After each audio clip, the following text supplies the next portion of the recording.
मेरा नाम कृति है और पिछले पार्ट में आपने देखा कि मेरा भाई रजत, जो कि दिल्ली में रहता है, ज़्यादा सिगरेट पीने की वजह से उसे कैंसर हो जाता है और उसके इलाज के लिए उसे 30 लाख रुपयों की ज़रूरत पड़ती है। जब उसे कोई भी उपाय नज़र नहीं आता तब वो एक तांत्रिक के पास चला जाता है, जहाँ पर वो तांत्रिक उसकी मदद करने के लिए मान तो जाता है, पर वो उससे एक ऐसी चीज़ मांगता है जो कभी भी इस दुनिया से मिट नहीं सकती, ख़त्म नहीं हो सकती, जिसका कोई भी अंत ना हो। जैसे ही वो तांत्रिक रजत से किसी ऐसी चीज़ की मांग करता है, रजत उसे यही कहता है कि ऐसी चीज़ तो दुनिया में कोई भी नहीं है और अगर होगी भी तो वो बहुत महंगी होगी और मैं ऐसी चीज़ लाकर आपको नहीं दे सकता। तब वो तांत्रिक कहता है कि ये चीज़ तो दुनिया के हर इंसान के पास है, पर कोई भी इस चीज़ को देना नहीं चाहेगा। अगर तुम मुझे वो चीज़ दे दो तो मैं तुम्हारी मदद ज़रूर करूँगा। तब रजत ने उनसे पूछा कि आखिर आपको क्या चाहिए, जो चीज़ मेरे पास पहले से मौजूद है। तब उस तांत्रिक ने कहा, तुम मुझे अपनी रूह दे दो, फिर चाहे वो 10 दिन के लिए हो या 2 साल के लिए, मैं तुम्हारा कैंसर ऐसे ही ठीक कर दूंगा। जैसे ही तांत्रिक ने रजत से ऐसी बात कही, रजत का वहीं पर गला सूख गया था। तब रजत ने कहा कि आखिर मैं आपको अपनी रूह कैसे दे सकता हूँ, हमारी रूह तो हमारे जिस्म से जुड़ी हुई होती है, कहीं आप मुझे मार तो नहीं देंगे। तब उस तांत्रिक ने कहा कि तुम बस इस बात के लिए हामी भर लो, बाकी जो कुछ भी है वो मैं देख लूँगा और तुम्हारी इन सभी चीज़ों से जान बिल्कुल भी नहीं जाएगी। मैं पहले ही दिन तुम्हारा कैंसर ठीक कर दूँगा और फिर तुम अगले दिन चेकअप करवा कर आ जाना, तब तुम्हें सारी बात पता चल जाएगी और उसके बाद तुम अपनी रूह मुझे दे देना। मुझे उससे बहुत से काम हैं जो मैं पूरे कर सकता हूँ। ये सब सुनकर रजत बहुत ज़्यादा ही घबराने लगा था। उसे समझ नहीं आ रहा था कि आखिर ये सब कैसे हो सकता है। तब उस तांत्रिक ने कहा, अगर तुम्हें मुझ पर भरोसा नहीं है तो हम आज रात से ही वो प्रतिक्रिया चालू कर देते हैं और तुम कल ही अपना इलाज करवा कर देख लेना। रजत के पास कोई और चारा नहीं था, ना ही उसकी ज़िंदगी पैसों से बच रही थी और ना ही कोई उसकी मदद कर रहा था। उसने सोचा कि तांत्रिक की बात मान ही लेनी चाहिए और वो दोनों उसी रात उसी शमशान में बैठकर अपनी प्रतिक्रिया शुरू कर देते हैं। वो तांत्रिक सामने में बहुत सारी खोपड़ियाँ रखता है और उसके आसपास आग जलाकर वो अपने मंत्र पढ़ने लगता है। वो प्रतिक्रिया होते हुए अब 1 घंटा हो गया था और जैसे ही रजत को सिगरेट पीने की आदत थी, उसे उसी चीज़ की तलब हो रही थी। तब उसने कहा कि मैं 1 घंटे से ज़्यादा बिना सिगरेट पिए नहीं रह सकता, मुझे यहाँ से जाना ही होगा।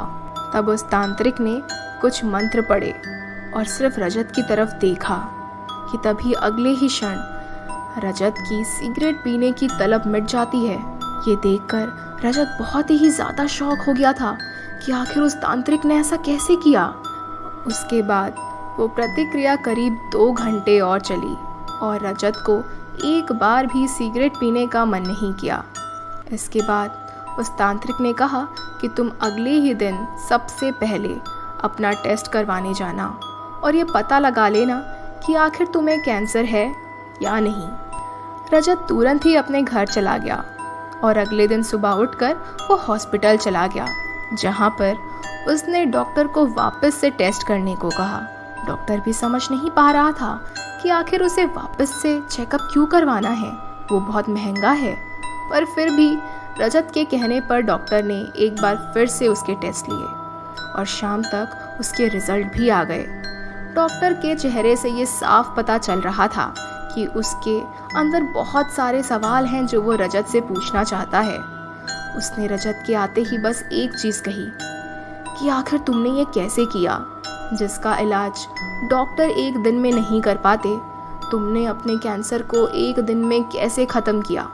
रजत उस डॉक्टर को कुछ नहीं बता सकता था, पर वो ये ज़रूर जान गया था कि तांत्रिक ने उसकी मदद कर दी है और अपना काम कर दिया है। अब रजत की पारी है कि वो 10 दिन के लिए अपनी रूह उस तांत्रिक को दे दे। बस यही सोचकर रजत उस तांत्रिक के पास चला जाता है, जहाँ पर तांत्रिक हंसते हुए उससे कहता है, क्यों, हो गया ना तुम्हारा काम, अब आओ मेरी मदद करो। रजत उस तांत्रिक के पास जाकर कहता है, क्या मुझे कोई बड़ा काम तो नहीं करना है? क्या मेरी जान तो नहीं चली जाएगी? ये काम सेफ तो है ना? तब उस तांत्रिक ने कहा कि तुम्हें कोई बड़ा काम नहीं करना है, तुम्हें सिर्फ 10 दिन इसी शमशान में गुजारने हैं और इस कब्रिस्तान से बाहर कदम नहीं रखना है। मैं तुम्हारे बाजू ही लेटा रहूँगा, तुम्हें मेरा ख्याल रखना है कि कोई मुझे यहाँ से हटा ना सके और मेरे आसपास ही रहना है। रजत इस बात को करने के लिए मान जाता है और वो तांत्रिक उसी के ही बाजू लेट जाता है कि थोड़ी ही देर में ऐसा लगता है जैसे कि वो तांत्रिक जिंदा ही नहीं है। उसकी सांसें बंद हो जाती हैं और उसका शरीर ठंडा पड़ जाता है। रजत डर जाता है, पर वो क्या करता, उसे तो वहीं बैठना था।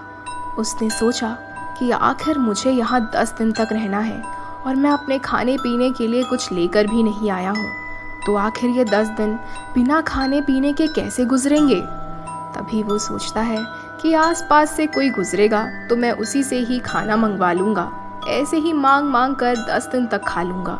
समय अब बीतता चला जाता है, दोपहर से अब रात हो जाती है और रजत को भूख का एक एहसास भी नहीं होता, जो कि उसे बहुत अजीब लगता है, क्योंकि उसने सुबह भी कुछ नहीं खाया था और डायरेक्ट डॉक्टर के पास चला गया था और वहाँ से वो तुरंत ही शमशान घाट आ गया था। तो आखिर उसे भूख क्यों नहीं लग रही थी? वहीं दूसरी तरफ उस तांत्रिक की लाश भी रजत के पास ही पड़ी हुई थी। रजत ने सोचा कि क्यों ना एक चक्कर शमशान के बाहर काट कर आता हूँ, फिर वापस यहीं आकर बैठ जाऊँगा। जैसे ही रजत ने एक पैर उस शमशान के बाहर निकाला, उसके आगे पूरी तरीके से अंधेरा हो गया था। उसे बाहर का कुछ नज़र नहीं आ रहा था। जब उसने पीछे पलट कर देखा तो उसे सिर्फ कब्रिस्तान नज़र आ रहा था और वो शमशान, मानो जैसे पूरी दुनिया उस शमशान में ही समा गई हो और आसपास पूरी तरह से अंधेरा। ये देखकर उसके शरीर का कतरा कतरा हिल गया। वो भागते हुए वापस उसी जगह पर आ गया और सहम कर एक ही जगह पर बैठ गया। जैसे तैसे उसने एक दिन वहीं पर बिता लिया, पर आगे जाकर उसके दिन बहुत ज़्यादा ही अजीब होने वाले थे, या यूँ कहिए कि खतरनाक। आगे जाकर उसके साथ क्या होता है, ये जानने के लिए देखिए इस स्टोरी का अगला पार्ट।